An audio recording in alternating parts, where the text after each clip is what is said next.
The sun had burned relentlessly over the land of Indalama for nearly 7 months, turning the once green fields into a vast expanse of cracked soil and dust. Wells that had fed generations of families now yawned empty, their stone walls echoing with nothing but the faint whisper of wind. The river that children used to play beside had shrunk into a thin brown line, barely moving, like a dying vein across the earth. Everywhere one looked, life seemed to be retreating, crops withered before reaching maturity, goats grew thinner until their ribs pushed visibly beneath their skin, and birds abandoned the trees in search of water elsewhere. The village carried an air of exhaustion, as though every person, every hut, every breath had become a quiet battle for survival. In the center of this struggling community stood the village of Indalama, a place once known for its joyful festivals and nightly drum circles.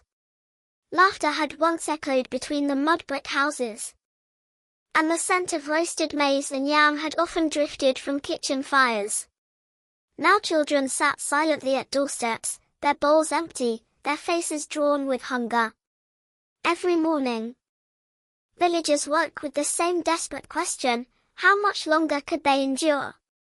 Among the inhabitants of Indalama was Elder Marzi, a man whose wisdom was as old as the towering Iroko tree under which he often Saturday. He had seen many seasons, prosperous ones full of abundance and harsh ones that tested the spirit of the village. But he had never witnessed a famine like this. With his long white beard, calm voice, and eyes that carried the weight of years, he was the one people looked to for guidance when hope seemed too far away. He believed deeply in the presence of the ancestors, guiding and protecting the living when they remained loyal to the values passed down through generations. Yet even he felt a heaviness in his heart as he watched the suffering around him. Beside Marzi lived a young boy named Io, whose innocence offered a rare spark of hope in these dark times. Io was barely 12, but his curiosity and resilience shone brighter than the fading sun. He often wandered through the village, offering what little comfort he could, fetching water from the remaining puddles for elders, sharing stories with children who cried from hunger, and believing, with all his heart, that the ancestors would not abandon them. In a place suffocating with despair, Io's hopefulness made him a symbol of what the village could still become. And then there was Mama Kito, a woman known for her generosity even before famine had tightened its grip on the land. She lived in a humble clay hut with her 2 daughters and spent most of her days tending to the sick and comforting grieving families. People said her heart was larger than Indalama itself, and though hunger had weakened her body, her compassion remained untouched. She often cooked the last of her food not for herself, but for those who were worse off. Her daughters begged her to keep more for their own family, but she always shook her head gently and replied, "If we forget kindness in times like these, then famine has already won." As days passed, fear began to creep into the villagers' hearts. Each family possessed only a handful of grain or a small piece of dried yam, barely enough to keep them alive for another day or 2. Some whispered that they should guard their food carefully. Others felt torn between survival and tradition. Remembering the teachings of their ancestors, in times of suffering, the village must stand as one. The dilemma weighed heavily on the community. The famine had not only stolen food, it threatened to steal their unity, their identity, their spirit. Every evening, as the sun sank into a dull red haze on the horizon, families gathered around small fires that barely flickered, more for comfort than for warmth or cooking. Their shadows stretched long across the ground, thin and fragile, reflecting the uncertain road ahead. The silence that settled over the village each night was unlike any they had known before. It was not the peaceful quiet after a long day of work, it was the heavy stillness of people waiting for a miracle, or perhaps waiting for the end. It was during one such evening that Elder Marzi rose slowly to his feet, leaning on his carved wooden staff, and gazed across the villagers' weary faces. He knew the time had come to seek guidance beyond the physical world, to call upon the ancestors whose spirits watched from realms unseen. Something had to be done before despair consumed them completely. For if Indalama was to survive, the answer would have to come not from strength of body, but from strength of heart. And so, while the village slept uneasily, the seeds of a decision, one that would test every soul in Indalama, were quietly being planted. The famine had brought them to the edge, but the true test still lay ahead, whether they would cling to what little they had, or whether they would trust in the ancient teachings and share their final meal as one people, one spirit, under the watchful eyes of their ancestors. The next morning arrived with the same merciless heat, but something in the air felt different. The wind was strangely still, as if it refused to disturb the fragile silence hanging over Indalama. Elder Marzi woke before dawn, his eyes heavy from a night without rest. He had felt an unease pulling at his spirit, urging him toward the ancient Iroko tree that stood on the outskirts of the village. That tree had watched over Indalama for centuries, its thick roots twisting deep into the earth, connecting the world of the living with the realm of the ancestors. Whenever guidance was needed, this was where the elders came. It was said that if you listened closely enough, you could hear the whispers of those who had gone before. Marzi walked slowly, leaning on his staff as he approached the tree's enormous trunk. The ground beneath it was cooler, shaded by its massive leaves, a rare comfort in the blistering heat. He knelt down, placed his palms on the earth, and whispered the traditional invocation. His voice trembled not from fear but from the weight of responsibility. The villagers depended on him to make sense of what was happening, to interpret signs that others could not see. When the wind finally stirred, carrying a faint rustle through the leaves, he closed his eyes and listened as though the tree itself had begun to speak. Moments later, his breath caught. A message formed within his mind, clear, powerful, and urgent. It was not spoken in words but felt in his bones. Only those who share will survive the days to come. His eyes snapped open.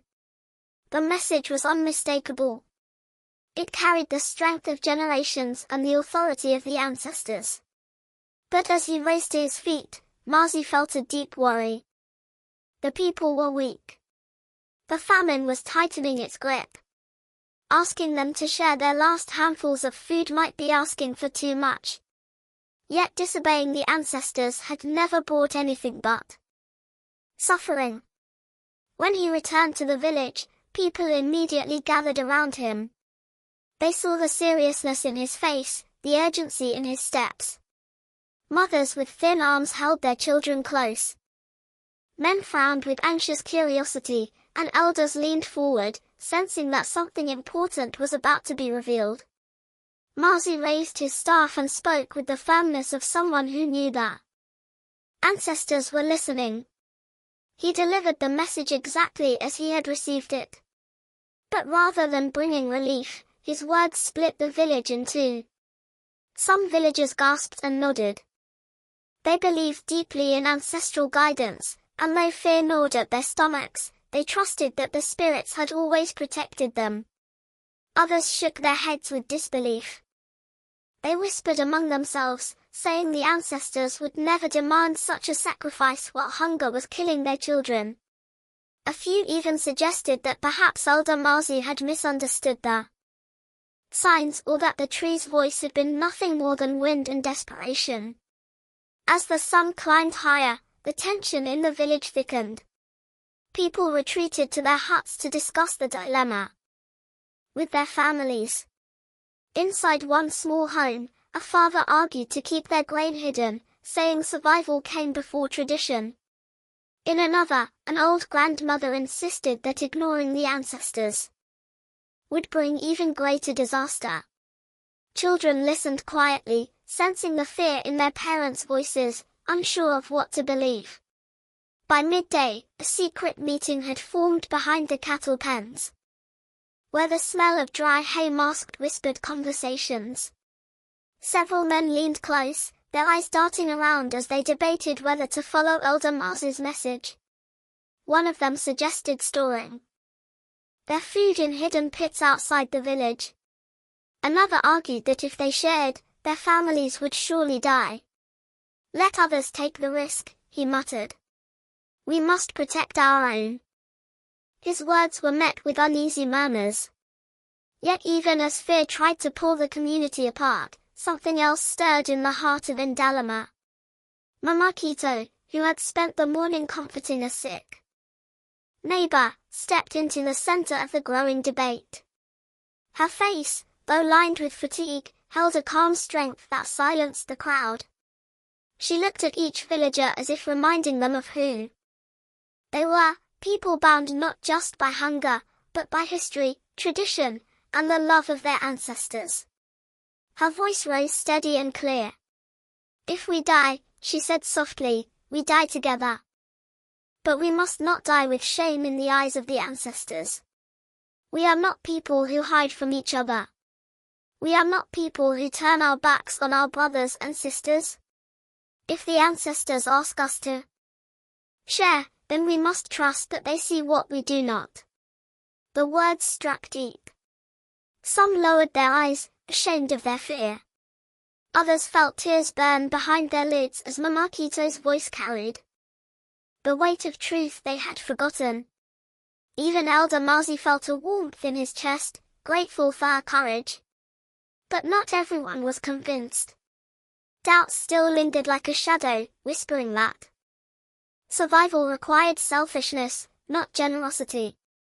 As the heat of the day finally began to soften, the villagers found themselves caught between two powerful forces, the instinct to protect what little they had left, and the ancient teachings that urged them to stand together. The dilemma hung over Indalama like a storm that refused to break, the test not of hunger, but of spirit. Whether they would rise as one people or fall apart in desperation was a question no one could yet answer. Night approached slowly, spreading a quiet unease through the village. Fires crackled weakly. Children huddled close to their parents, and adults stared into the glow of dying embers, their thoughts restless. Above them, the sky deepened into a blanket of stars, each one believed to be an ancestor watching from the heavens. Their presence was both comforting and haunting. And somewhere within the hearts of the people, the seed planted earlier that day, the seed of a choice, began to take root. The message of the ancestors had been spoken. Now the village had to decide whether to listen. The sun began its slow descent toward the horizon when Mamakito made her decision. All day she had watched the fear in the villagers' eyes, the uncertainty that kept them frozen between hope and despair.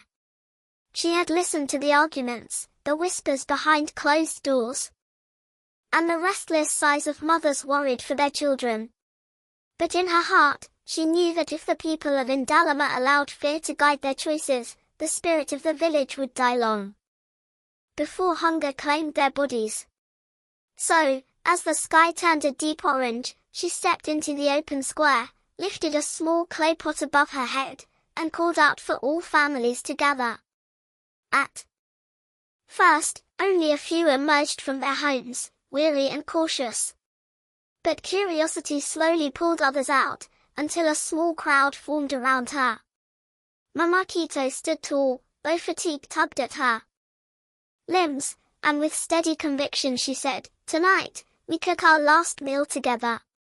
Bring what you have, no matter how small, no matter how little, and place it in the pot.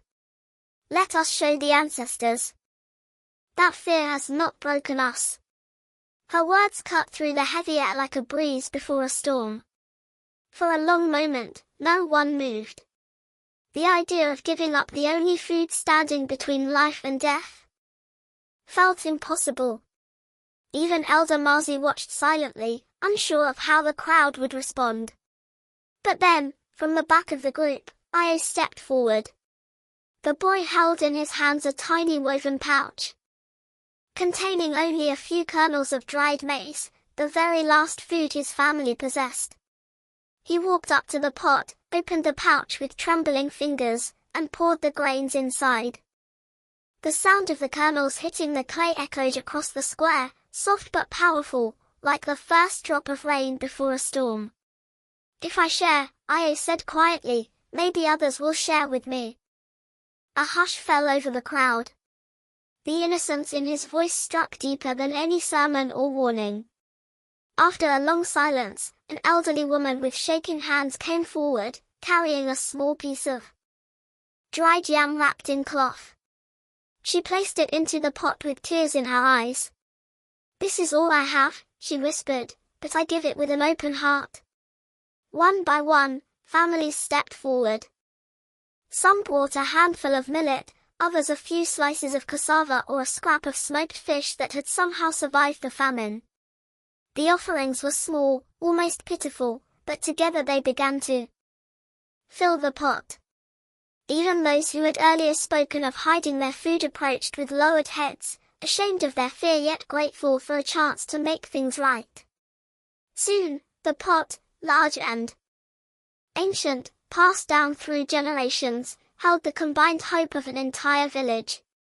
As the growing mixture simmered over a fire built from dry wood, the villagers gathered around it in a circle, their faces illuminated by the flickering flames. The scent of food, though faint, rose into the air, stirring memories of better times. Children's eyes widened with anticipation, while adults looked on with a mix of relief and disbelief, unable to fully comprehend what was happening. Elder Marzi stepped forward then, carrying a small gourd filled with sacred water. He poured it carefully into the pot, letting the liquid sizzle against the heat, and began a ritual chant passed down by his forefathers. Smoke curled upwards in delicate spirals, forming shapes that some swore resembled human figures dancing in the firelight. The villagers bowed their heads, feeling a presence settle over the gathering, gentle, warm, reassuring. Whether it was the ancestors or the strength of their unity, no one could tell. But for the first time in many months, the people of Indalama felt something other than fear. As the meal cooked, the pot continued to bubble with surprising fullness, as though the ingredients had multiplied on their own. Mamakito stirred it slowly, and each time she lifted the wooden ladle, more food seemed to rise from the depths of the pot than anyone expected. Whispers spread among the villagers, some said it was a miracle, others believed the ancestors were blessing their courage. But no matter the explanation, hope swelled within their hearts. When the food was finally ready, Mamakito and Elder Marzi served each person a bowl. To their amazement, the pot did not empty. It kept giving, just as the villagers had given to one another. Children ate with renewed energy, adults savored every bite, and relief washed over the crowd like a cool breeze. Laughter, small at first, then louder, broke the silence that famine had imposed on them for so long. Tears streamed down the faces of mothers who had feared their children would not live to see another sunrise. Fathers embraced their families, overwhelmed by gratitude. Neighbors who had argued days earlier now shared smiles and gentle embraces. In the glow of the firelight, the village of Indalama felt alive again. Not because their stomachs were full, but because their spirits were. For the first time in many painful months, they remembered who they were, a people shaped by tradition, sustained by unity, and protected by the ancestors whose presence lingered in every heartbeat and every breath. As the night deepened, the villagers remained gathered, sharing stories, singing softly, and watching the flames dance beneath the stars. No one wanted to return home, not yet. This was more than a meal, it was a moment of rebirth, a declaration that even in the face of death, their humanity would not be lost. And though none of them could yet predict what the next day would bring, a quiet certainty settled over Indalama. Something powerful had been set into motion. The ancestors had seen their courage. The spirits had witnessed their unity, and the land itself seemed to hold its breath, waiting for what would come next. Long after the last bowl had been emptied and the firewood had burned down to glowing embers, the villagers of Indalama remained in the square, reluctant to let the moment end.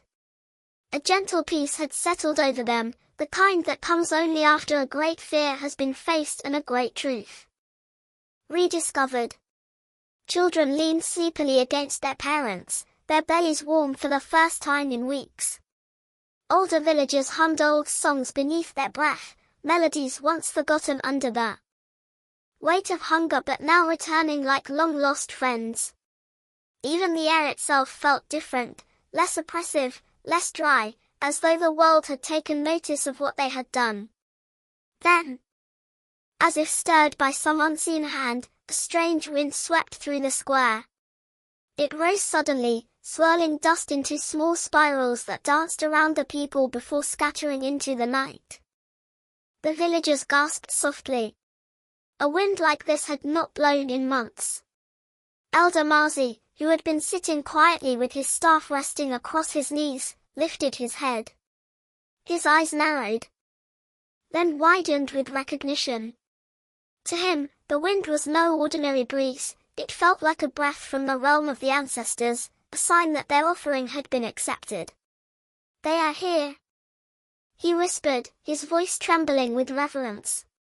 "The ancestors have heard us." The villagers fell silent. The wind continued to twist around the square, brushing against faces, stirring hair, and lifting the edges of worn clothing. Some felt a warmth on their skin. Others sensed a gentle pressure on their shoulders like a comforting hand. Children clung to their mothers, not with fear, but with awe. The flames of the dying fire suddenly rose higher, glowing an unfamiliar shade of gold, casting long shadows that stretched and swayed like figures dancing in the flickering light. As night enveloped the village more deeply, the air grew thick with a strange energy, charged, ancient, alive.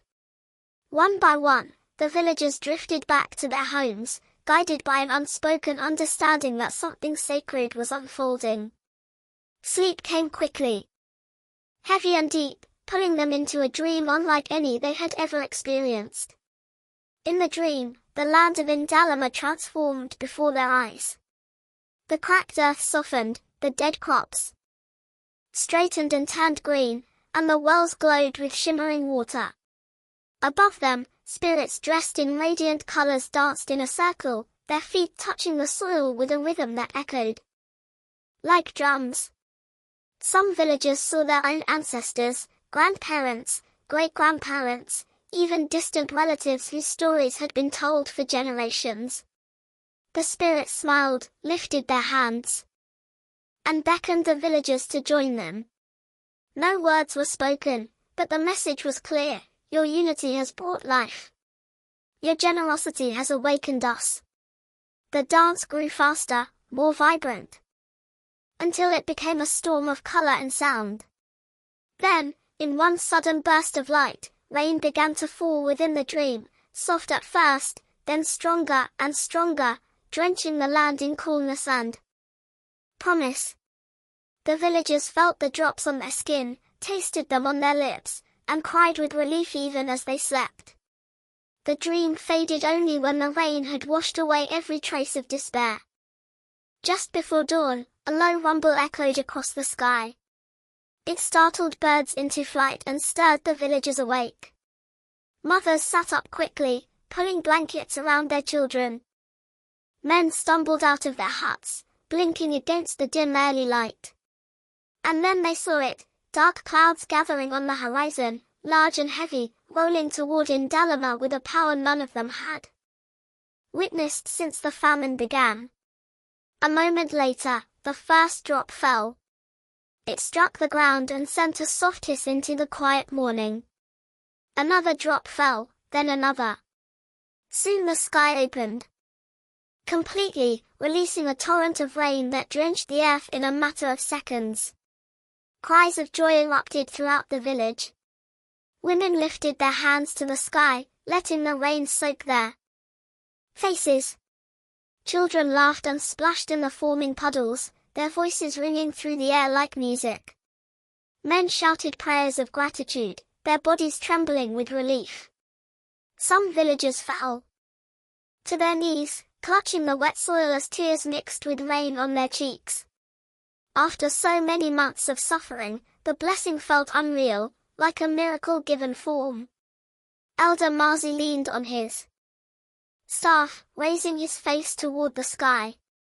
The rain dripped from his beard and clothes, but he did not move. His eyes were closed, and his lips curved into a soft smile. He knew that this was not simply weather, it was an answer. A confirmation that the ancestors had seen their unity, their sacrifice, their courage. The gathering of the last meal had not been a desperate act, but a sacred one. Nearby, Mamakito stood with her daughters huddled beside her, all three of them crying openly. The woman who had given so much, even when she had so little, now felt her spirit renewed. The ancestors had responded, not with punishment, not with silence, but with mercy and abundance. Her heart swelled with gratitude and pride. The villagers who had doubted her earlier looked at her now with admiration, some approaching to thank her for her strength. But she simply shook her head, pointing instead toward the sky. "Do not thank me," she said softly. "Thank the ancestors. They have never forgotten us." For hours, the rain continued to fall, soaking every corner of Indalama. The wells filled. The earth softened. Seeds buried long ago stirred beneath the soil. Livestock lifted their heads to drink from overflowing puddles. The entire village seemed to breathe for the first time in months. And as the storm finally began to ease, leaving the land glistening under a pale new sun, the people of Indalama knew with absolute certainty that the famine was ending, and that their unity had saved them. The story of Abenyo and the false medium traveled far beyond the borders of the village, carried by wandering storytellers, priests, and elders who saw in it a powerful moral reminder for all communities rooted in ancestral traditions. In many gatherings, people would recount how a single woman's greed nearly tore apart a family, insulted the honored dead, and disrupted the harmony that bound the living to their origins. They spoke of how easily people can be blinded by fear, especially fear involving spiritual matters, and how even the most intelligent adults can fall prey to deception when a voice claims to speak from the unseen world. The tale warned listeners that while the ancestors are compassionate guardians, they do not tolerate those who exploit their names for selfish gain. To misuse the authority of the spirits, to claim visions never granted, or to speak judgments never delivered is considered one of the deepest moral violations in many African traditions, because it damages not only the living but also the sacred trust between generations. Elders would remind the young that a true spiritual messenger is known not by dramatic performances or convincing accusations but by humility, consistency, and alignment with the community's ethical foundations. Those who genuinely serve the ancestors never seek personal advantage, material reward, or the power to control others. Instead, they prioritize healing, clarity, truth, and reconciliation. In contrast, Abenyo's actions revealed the opposite. She used spirituality as a weapon, manipulating people's vulnerability to elevate her influence. Her punishment served as a symbolic act showing that the ancestors themselves reject such violations. The mysterious collapse, the trembling, and the trance in which voices condemned her were remembered as a sign that the spiritual world defends its integrity rather than allowing its name to be twisted for human schemes. In the years that followed, the family regained their peace, and the story became a guiding example that helped reshape local attitudes toward divination and spiritual counsel.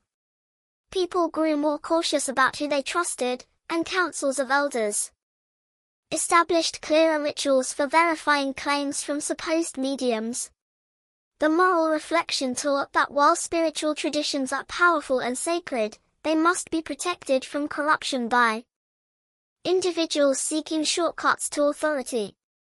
The villagers learned that true faith requires discernment, patience, and responsibility, not blind obedience to anyone claiming supernatural insight. They repeated the message to each generation: when fear rises, think clearly; when someone claims to speak for the ancestors, look first at their heart; and when confusion threatens a family, seek wisdom rather than spectacle.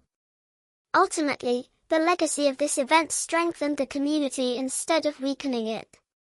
The ancestors were honored, truth prevailed, and Abenye's punishment became a teaching tool rather than just a frightening memory. The story reaffirmed that in African traditional religion, the moral universe is woven together with the spiritual one. Wrongdoing against others is also wrongdoing against the spirits, and justice comes not only through human judgment but through the invisible guardians who watch over the lives of their descendants. The villagers came to understand that the ancestors stand firmly on the side of honesty, respect, and harmony, and that anyone who invokes their names falsely invites consequences far beyond what human courts can impose. And so, the tale continues to be told, reminding listeners that the path of truth is the only one that keeps the living connected to the protective light of those who walked the earth before them.